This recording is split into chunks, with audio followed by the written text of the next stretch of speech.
C'est à la hauteur du 5e parallèle que nous retrouvons notre Makana. Jusqu'ici, notre lente navigation s'est déroulée sans histoire.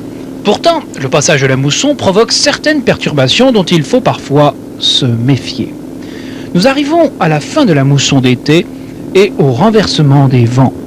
Et depuis quelques jours, les grains sont d'une force peu commune. Ce sont les derniers caprices de la mousson du sud-ouest. À la vue des premiers nuages, nous n'avons que juste le temps de nous mettre à l'abri derrière la barrière de corail et de nous protéger ainsi du grand large.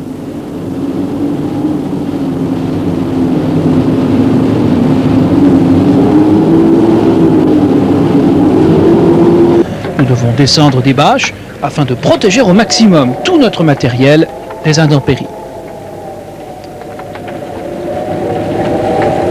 Les vagues de la barrière de corail sont rabattues par le vent et, tels des feux follets, se dispersent sous la bourrasque.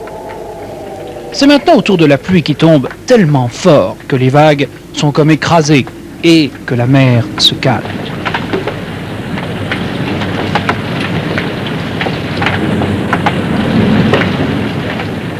Pendant la durée du grain, Moussa et Abrahim sont restés à l'avant pour surveiller l'ancrage, car le mouillage improvisé n'est pas des plus sûrs.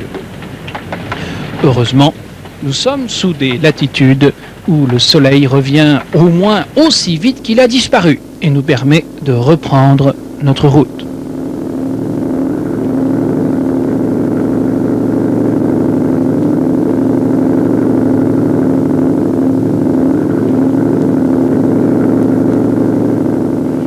Le Makana a pris beaucoup d'eau. La cale est inondée. Aussi notre équipage se relaye à la pompe. C'est en scrutant l'horizon dans l'espoir de voir une île apparaître et de pouvoir ainsi nous repérer sur la carte que nous apercevons sur un îlot perdu au milieu de l'océan des hommes qui nous font des signes. Il y a un pavillon en haut d'un mât. Quelques minutes plus tard, nous sommes au plus près de la barrière qui ceinture l'îlot. Nous pouvons bien distinguer ces hommes qui visiblement sont dans l'embarras. Nous pensons tous à la chance qu'ils ont que nous soyons passés par là, car sans eau, sans ombre et sans nourriture, ces hommes ne pourraient pas survivre longtemps sur cette lande de sable à plusieurs milles de toute terre habitée. Rapidement, les naufragés ont récupéré les quelques affaires qui restaient, en particulier les vêtements qui servaient de pavillon de détresse. Et ils gagnent à la nage notre bateau. Bateau que nous avons pu approcher plus près en raison de la barrière de corail qui ceinture l'île.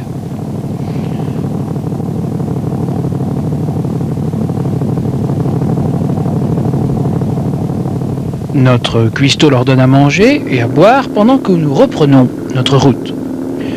Le patron du bateau nous fait comprendre qu'il était midi quand le grain arriva et une vague d'une grande force fit casser le mât.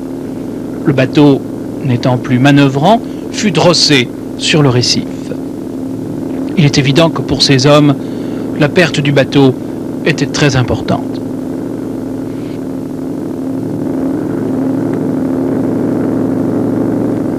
Il nous faut détourner notre route afin de faire escale à Naïfaro, capitale de l'atoll de Fadifolu, et de déposer ces hommes chez eux.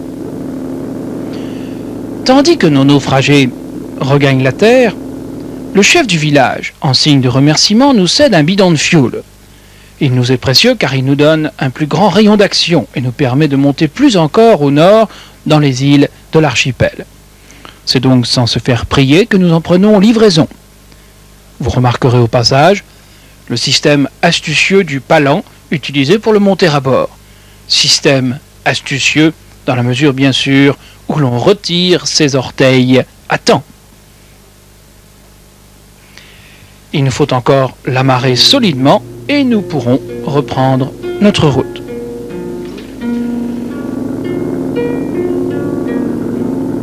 D'heure en heure, les rencontres se succèdent.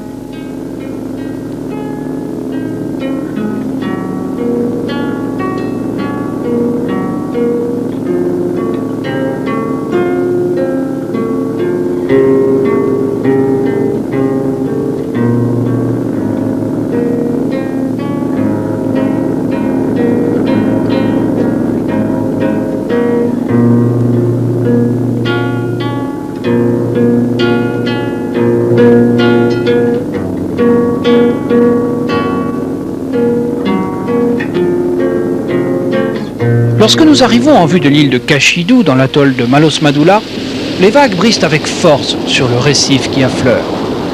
Il faut le longer jusqu'à l'entrée de la passe.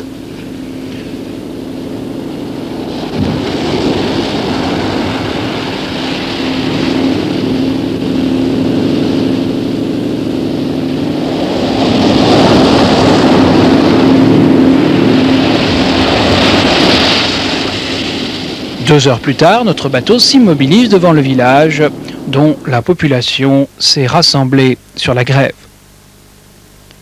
Ahmed, notre interprète, nous explique que c'est un événement et un grand honneur également pour eux que d'accueillir des étrangers. Le chef nous fait offrir des noix de coco en signe de bienvenue.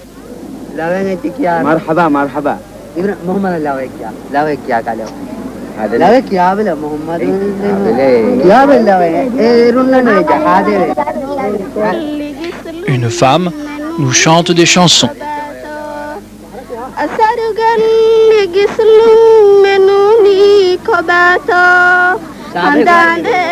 Très vite, le contact s'établit.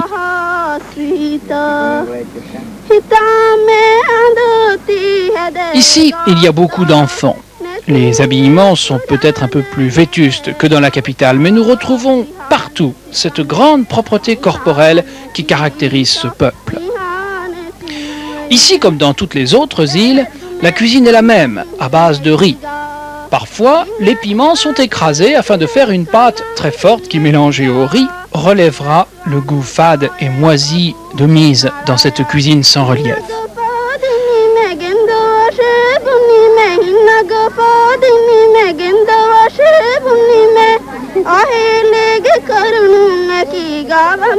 À l'ombre de la végétation, des femmes préparent la bourre de coco.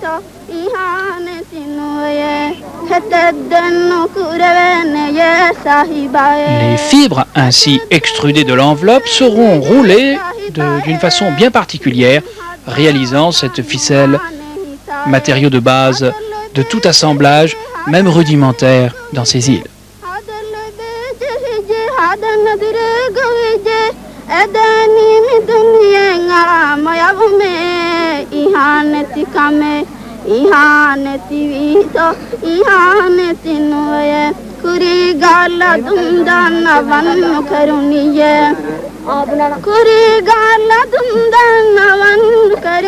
Lorsqu'un banc de petits alevins est repéré, on se précipite pour aller capturer une délicieuse friture qui, séchée au soleil, améliorera considérablement l'ordinaire.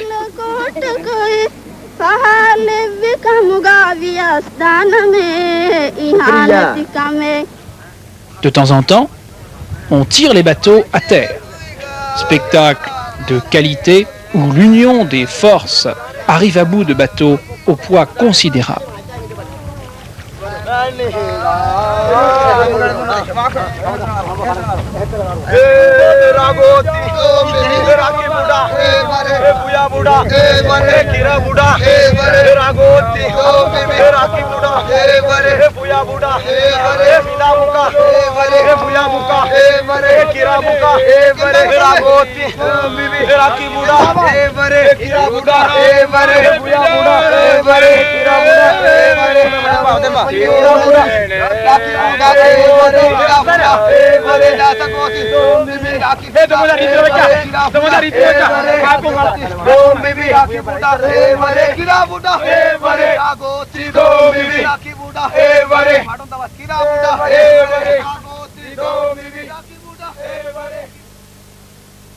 Les pêcheurs profitent de la mise à sec pour gratter les parasites qui se développent sous la flottaison. Ce n'est qu'à ce prix que leurs deniers resteront de rapides voiliers. Hommes et nature se sont parfaitement adaptés pour une cohabitation pacifique. C'est sans doute cette sorte de symbiose qui fait de ces populations des êtres heureux.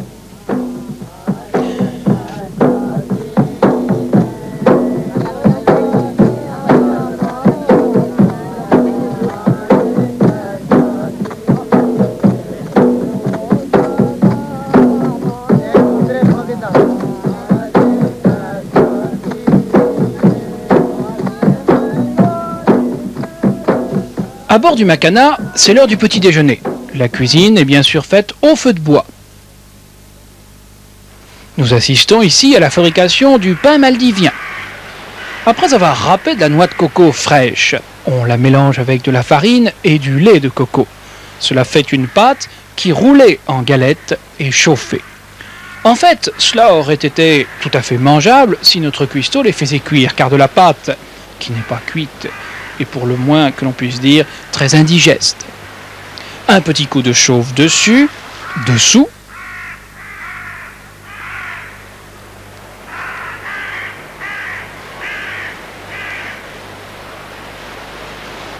Et le petit déjeuner est servi.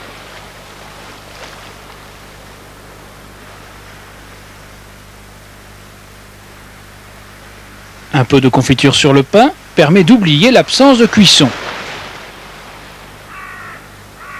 On roule, on mange et tout de suite après, une bonne rasade de ce thé de Ceylan. À ce prix, nous sommes calés pour un moment. Yosso Mosso, notre cuistot, entreprend une nouvelle fois de nous faire comprendre des histoires dont même Ahmed, notre interprète, qui parle donc sa langue, ne saisit pas la substance.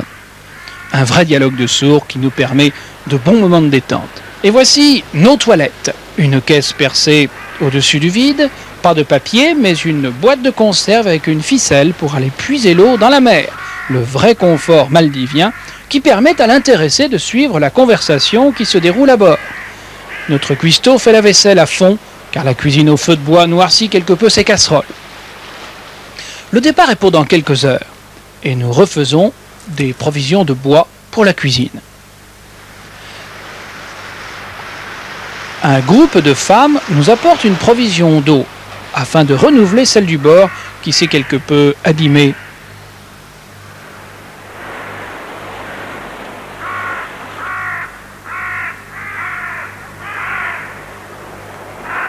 Un convoi exceptionnel est donc affrété pour faire la liaison entre la plage et le bateau. La quantité d'eau ainsi embarquée est considérable, car cette île possède plusieurs puits qui permettent de prélever une quantité d'eau importante, sans pour cela faire baisser dangereusement les stocks nécessaires à la population. Beaucoup d'îles n'ont pas cette chance.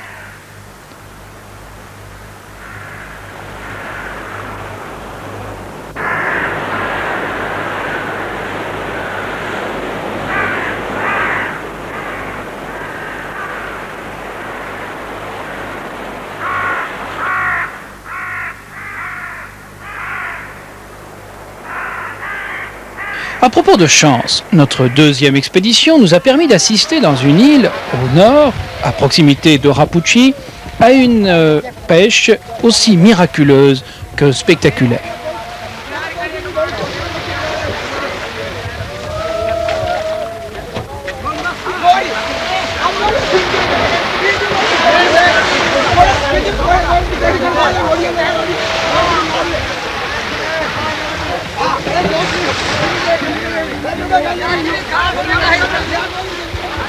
Cette pêche nécessite l'installation d'une sorte de scène en canis qui est disposée en cercle.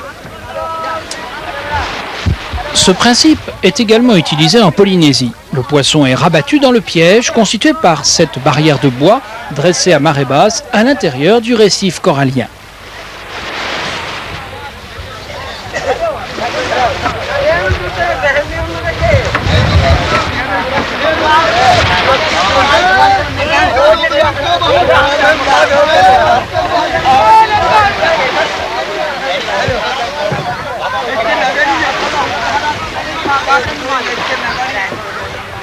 Après 6 heures d'effort, grelottant de froid, les hommes referment enfin le cercle et les premières prises frétillent dans les filets.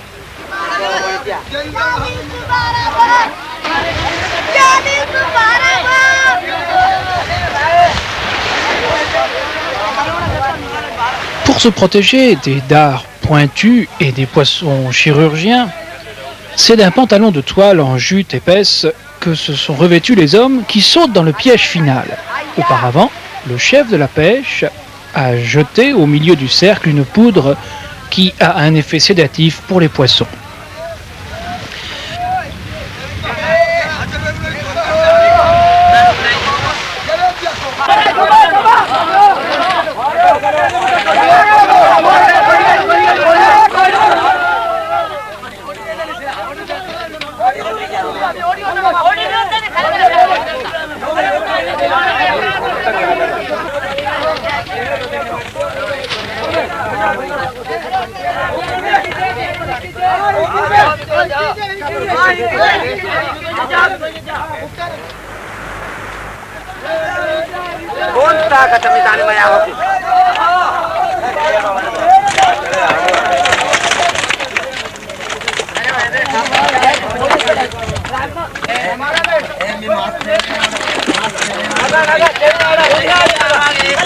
La pêche a été abondante, remplissant les cales de ces pêcheurs de toutes sortes de poissons, de coraux, chirurgiens, perroquets, caranques, poissons de toutes sortes, aux formes et aux couleurs les plus inattendues. À l'opposé de cette pêche traditionnelle, la pêche à la bonite est en pleine révolution. Les donis que nous avons connus à notre premier séjour ont affalé leurs voiles, remplaçant la force éolienne par celle d'un lourd diesel. Un matelot jette quelques alevins dans le sillage du doni. Ceux-ci attirent les bonites, qui les confondent avec les lignes, munis d'hameçons sans ardillons, de même forme que les appâts. Les thons s'y laissent prendre, et à la même seconde, sans se retourner, les pêcheurs les extirpent de leur élément et les basculent habilement dans le bateau. Les grands jours, en une demi-heure, on pêche dans l'euphorie générale plus d'1 millier de thons. La pêche terminée, on ira faire la queue pour vendre le poisson, qui est collecté dans les différentes zones de pêche par les bateaux frigidaires japonais.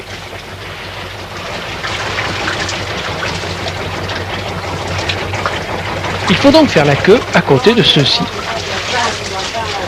Voici quelques années, les pêcheurs ne prenaient que le nécessaire pour nourrir la famille.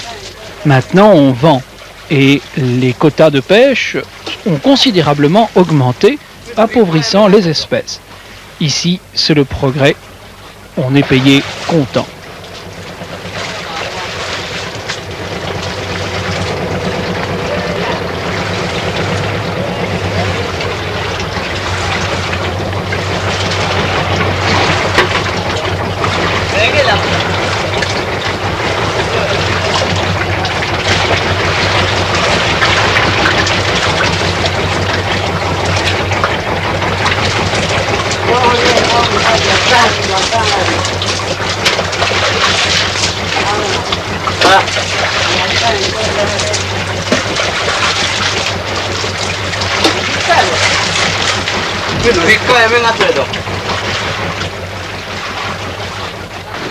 Voici la flotte du Coral Star, havre de civilisation dans ce bout du monde. Le capitaine, le radio et le chef mécanicien sont les 3 seuls japonais qui dirigent les équipes de travailleurs maldiviens. Le poisson ne sera pas traité mais seulement stocké. 900 tonnes sont ainsi entreposées dans des soutes et 2 fois par an, un supercargo fait le ramassage de 3 ou 4 unités comme celle-ci qui depuis plusieurs années sont à l'ancre au même endroit.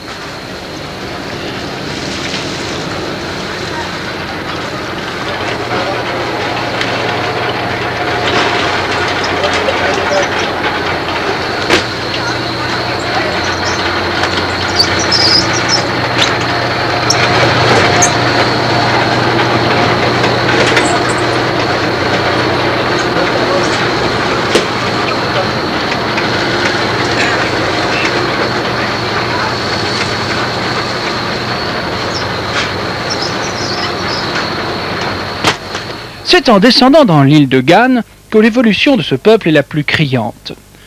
Du temps du protectorat anglais, Gann était une base militaire très importante de par sa situation stratégique dans l'océan Indien et de par l'infrastructure que les Anglais y avaient installée. Du haut d'un mirador, le spectacle est complet. Image très surprenante au milieu de ce chapelet d'îles de trouver des réservoirs de carburant et des pistes d'aviation qui sont en disproportion totale avec cette république. Les Maldiviens qui travaillent sur la base ont remis en route certains des équipements et la centrale électrique remarquablement entretenue a permis de fournir une énergie qui est la clé de voûte de l'industrialisation des Maldives.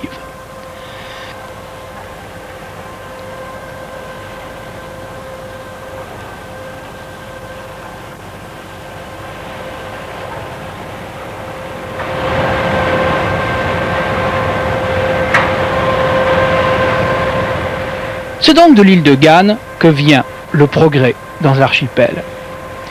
Nous allons pénétrer dans la première usine de la République maldivienne. Ici, on embauche, on pointe et on travaille au suprême progrès à la chaîne et dans le bruit. Le miracle économique est là et on est payé au rendement, à la qualité et bien sûr à la quantité.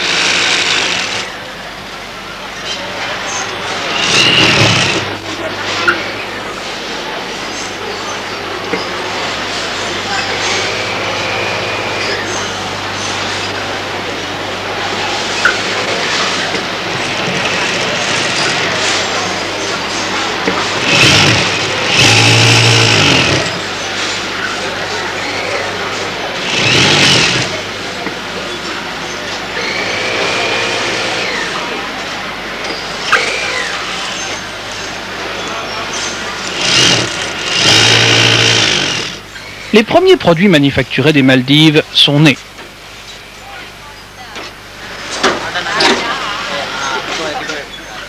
Pendant que les mères travaillent, les enfants, conduits par leurs professeurs, défilent dans les rues de l'île-école pour manifester leur désapprobation envers Israël et crier leur soutien aux Libyens.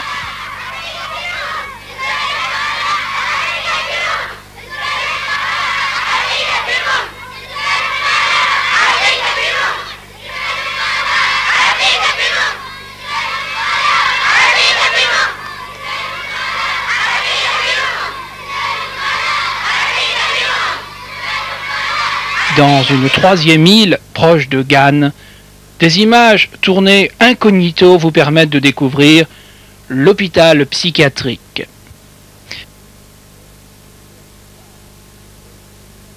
La rigueur du cadre laisse imaginer la rusticité des soins.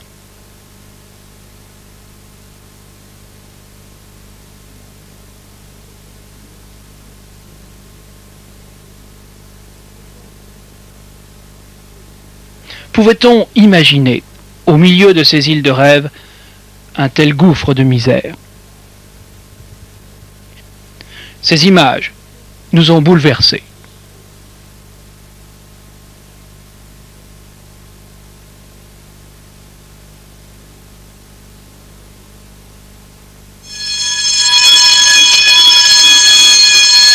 La journée est terminée. Et à travers le dédale des digues et des bus, les femmes regagnent leur domicile après avoir subi la fouille. La civilisation a également apporté ses défauts.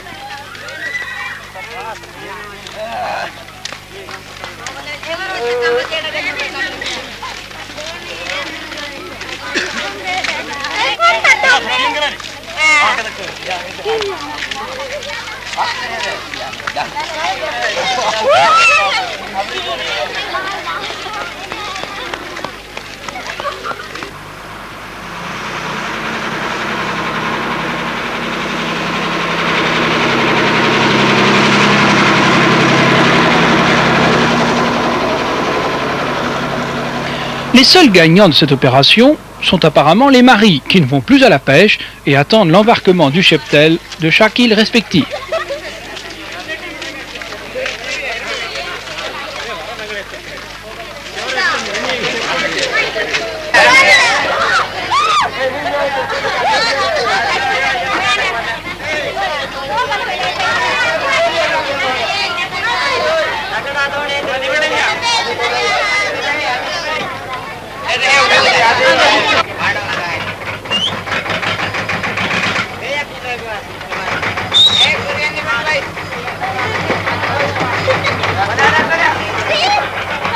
À l'autre bout de cette république, l'aéroport d'Ouloulé a fait peau neuve et reçoit des avions de plus grande capacité. Certains vols sont directs de Zurich à Malé. Ouloulé, la piste de corail au milieu du lagon, est devenue un aéroport international. En quelques heures de vol, vous quittez Paris et vous arrivez aux Maldives. Le paradis est à votre porte.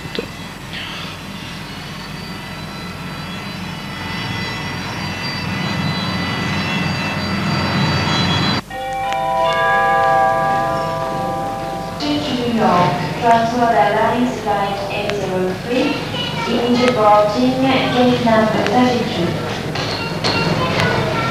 Le temps de le dire, vous êtes transféré dans une des 50 îles hôtels qui se sont construites depuis 10 ans dans l'archipel.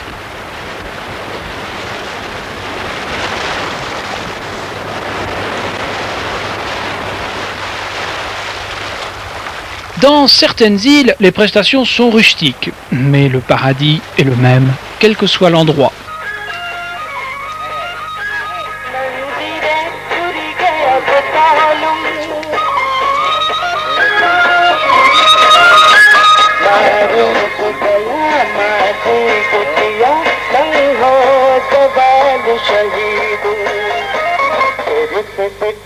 Le repos est contagieux aux côtés du personnel qui, dans certains cas, vous donne même l'exemple.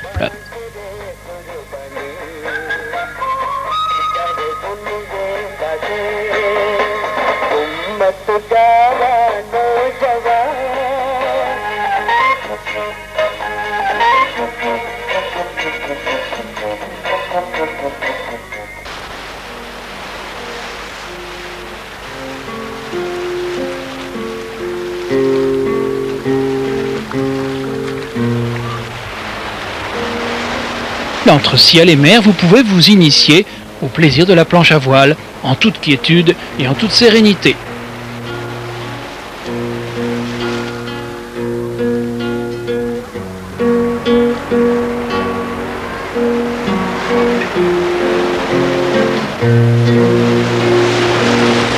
La chute à l'eau est un plaisir. Dans le lagon, l'eau est à plus de 20 degrés.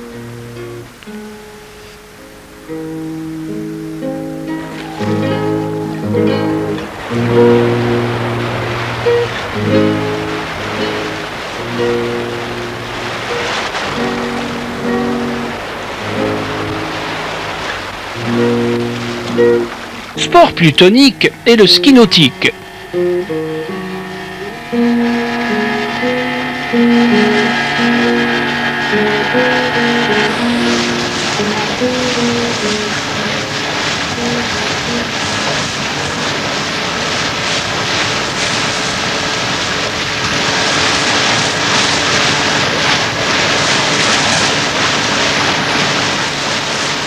La dernière spécialité des Maldives, mais aussi la plus inoubliable, est sans conteste la plongée sous-marine. Les eaux sont limpides, la faune riche, et un simple masque vous suffit pour découvrir les merveilles de l'océan Indien, ce que Bernard Gorski appelait dans son livre « L'aquarium du bon Dieu ». Pendant tout notre séjour, nous avons plongé dès que cela a été possible. Nous allons ensemble découvrir les fonds de cet univers de corail qui est la source et le devenir de cet archipel.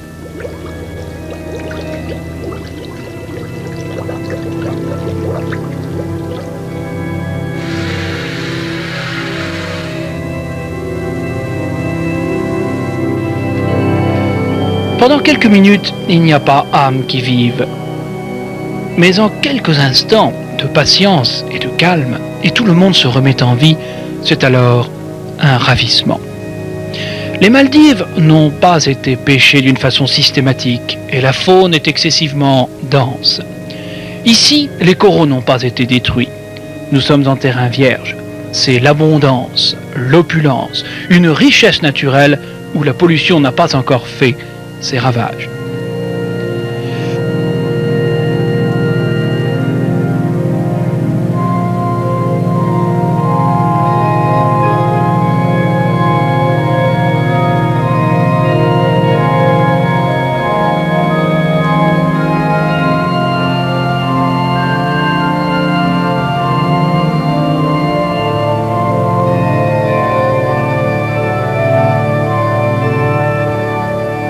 Pourtant, la nature a ses dangers et il faut se méfier des apparences. Pour exemple, les acanthurus ou poissons chirurgiens, qui comme certains autres poissons tropicaux, avec l'ingestion de leur chair, provoquent une intoxication caractérisée par l'apparition d'hallucinations. Le chirurgien, c'est d'ailleurs le hashish des insulaires du Pacifique. À signaler que certaines de ces intoxications peuvent être mortelles.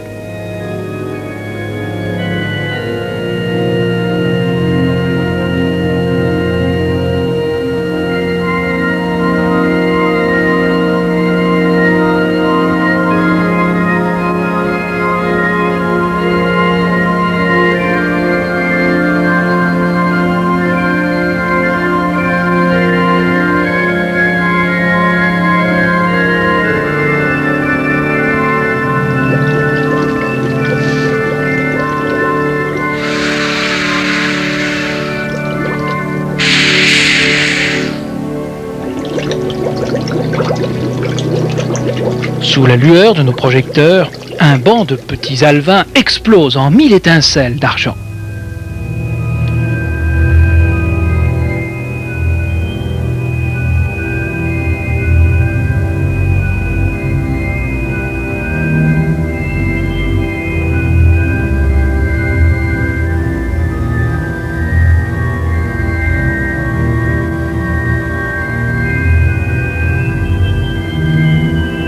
Du plus petit au plus gros, il n'y a qu'une brasse. Et regardez bien derrière nous, un Napoléon d'une taille démesurée passe un instant avec ses quelques 200 kilos. Puis, se fondant dans le bleu, lentement disparaît.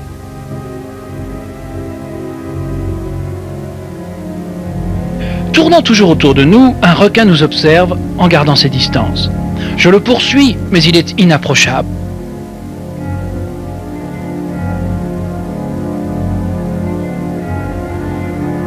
Nous restons cependant sur nos gardes, car les requins ici sont dangereux et souvent de grand nombre.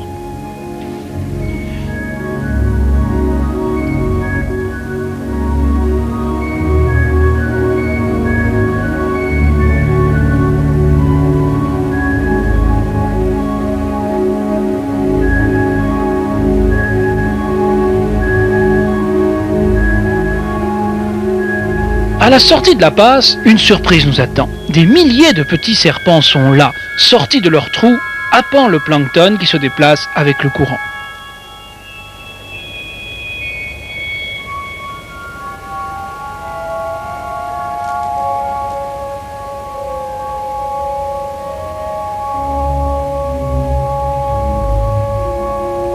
Si l'on s'approche avec les caméras, ceux-ci disparaissent immédiatement dans le sol. En fait, il s'agit d'une colonie de Gorgosia. Ce que je peux vous dire, c'est qu'ils vivent en colonie par plusieurs milliers, qu'ils se rapprochent de la famille de l'anguille, et que lorsqu'ils se sont rétractés, ils laissent un trou dont ils ne sortiront qu'avec méfiance.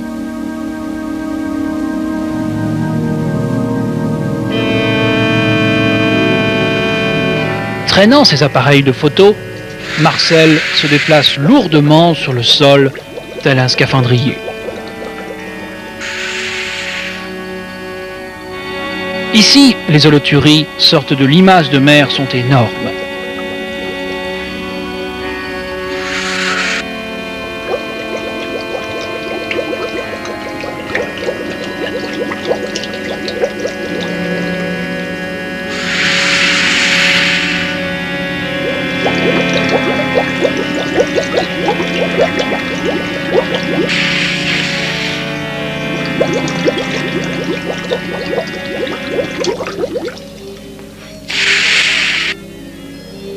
La baliste royale a pour particularité que lorsqu'elle a pondu ses œufs dans l'anfractuosité d'un rocher, elle ne bougera plus de l'entrée de ce trou, et ceci jusqu'à l'éclosion des œufs, et donc pendant plusieurs semaines.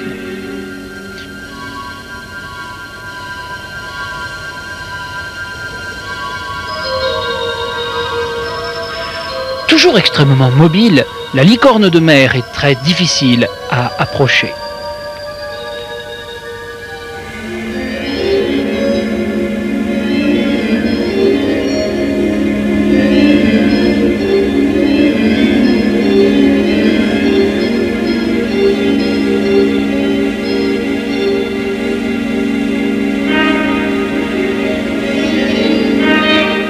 Toutes sortes de poissons aux formes bizarres vivent dans cet univers de dentelles et de volutes. Pourtant, chacun a sa fonction et chacun sa particularité.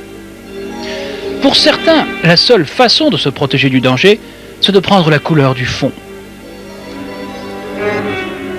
Regardez bien, c'est un bon exemple de ce que l'on appelle le mimétisme.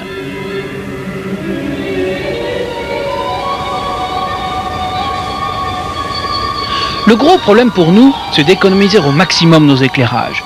Ils sont très gourmands en électricité. C'est pourtant avec ces éclairages que vous allez maintenant découvrir les plus belles vraies couleurs de cette mer des Maldives.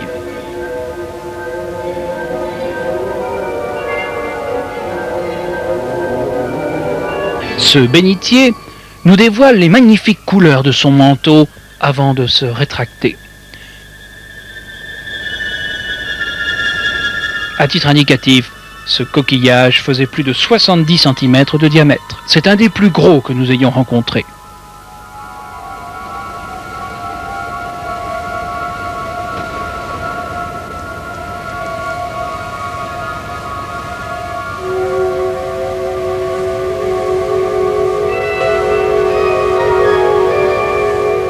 La redoutable mâchoire de cette murène nous fait vite comprendre qu'il est préférable de passer notre chemin.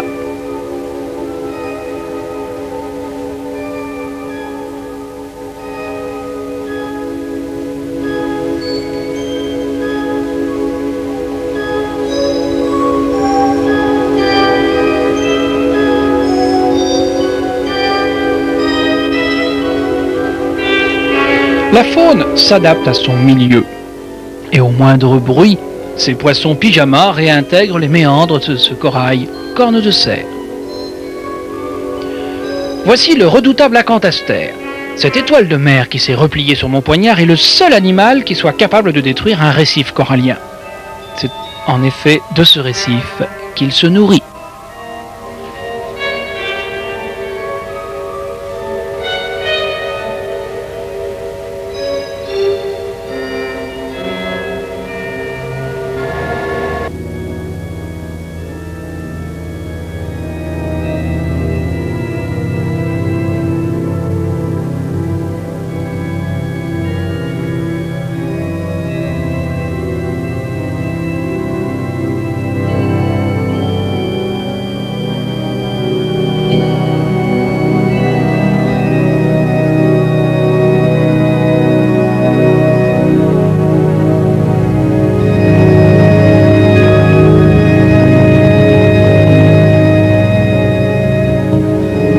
Regardez bien cette gorgone. Chaque petit duvet blanc est un polype. Le polype est un animal gros comme une tête d'épingle. C'est lui qui, avec des milliers d'autres, a construit ce que l'on appelle le corail. Et c'est donc à ces petits animaux que nous devons la formation d'un récif, et en particulier la formation du récif des îles Maldives.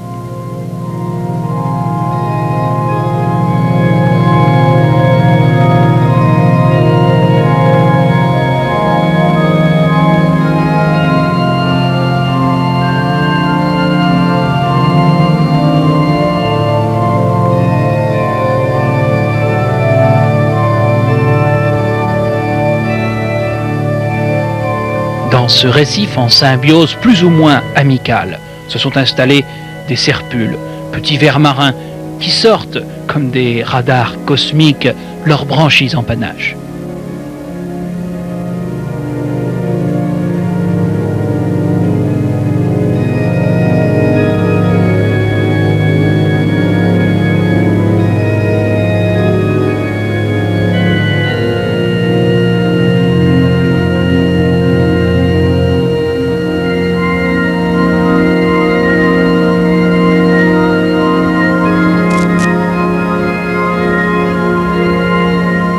Un opercule cachera l'entrée lorsqu'ils seront en position rétractée.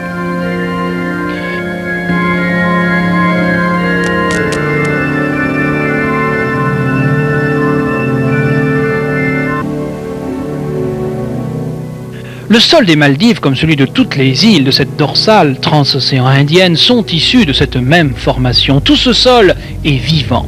Des milliards d'animaux sont là, sous le sol maldivien. C'est à eux que l'on doit toutes ces îles, ces récifs, ces barrières. Toutes ces concrétions, tuniciers et éponges qui vivent en équilibre avec les polypes, sont en fait l'âme de ce sol construit par la plus fantastique colonie d'animaux et qui, voici des millénaires, a surgi des eaux.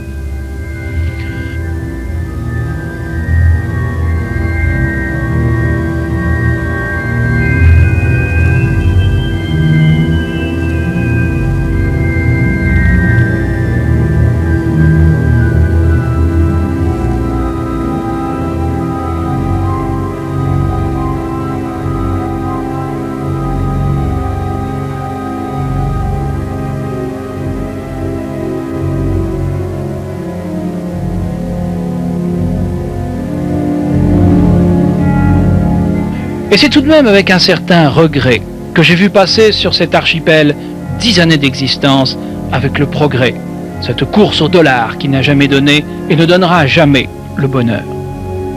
En quelques décennies, les Maldiviens sont passés du Moyen Âge au XXe siècle. Et je me demande ce que le progrès va laisser de bon à cette population autochtone qui vivait de rien et qui bientôt, comme nous, ne vivra plus de tout. Le juste équilibre entre les hommes et la nature est dur à maintenir. Aussi difficile est de maintenir cet équilibre entre les peuples. Celui de cet univers corallien est en train de basculer.